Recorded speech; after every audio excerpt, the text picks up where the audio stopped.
পাকিস্তান যে কত খারাপ অবস্থায় আছে সেটা না বললেই হয়, কারণ পাকিস্তানের প্রত্যেকটা ব্যাটারি খারাপ খেলছে, কেউ সেরকম ফর্মে নেই।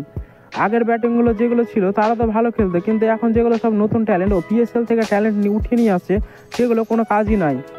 কিন্তু এবারও ফ্লপ গেছিল পাকিস্তানের ব্যাটাররা, আর তারই ক্ষেত্রে ফাকার জামান কয়েকটা কথা বলেছেন পাকিস্তানের বা পাকিস্তান বোর্ডকে। নিউজিল্যান্ডের বিপক্ষে শেষ ম্যাচে সাইম আইয়ুব ও আজম খানকে একাদশে না রাখা নিয়ে প্রশ্ন উঠেছিল, কারণ তারা প্রত্যেক ম্যাচেই ফ্লপ যাচ্ছিল, আজম খান ও সাইম আইয়ুবও। কিন্তু ফাকার জামান এই বিষয়ে মন্তব্য করে বলেন যে এই সিদ্ধান্ত আমার হাতে ছিল না, কারণ একাদশ সাজানোর দায়িত্ব অধিনায়ক ও কোচের। যদি এই দুই সিদ্ধান্ত আমি নিতাম তবে কখনো টি-20 একাদশ থেকে সাইম আইয়ুব ও আজম খানকে বাদ দিতাম না। তাদেরকে আরও সুযোগ দেওয়া উচিত ছিল, আর তারা এক ডিজার্ভও করে, কারণ তারা পিএসএল এর নতুন ট্যালেন্ট, আর তারাই পারবে ভবিষ্যতে ক্রিকেটকে চালিয়ে নিয়ে যেতে। তো বন্ধুরা, তোমরা কি বাবর আজম ক্যাপ্টেন দেখতে চাও না ফাকার জামানকে? কমেন্টে অবশ্যই জানাও।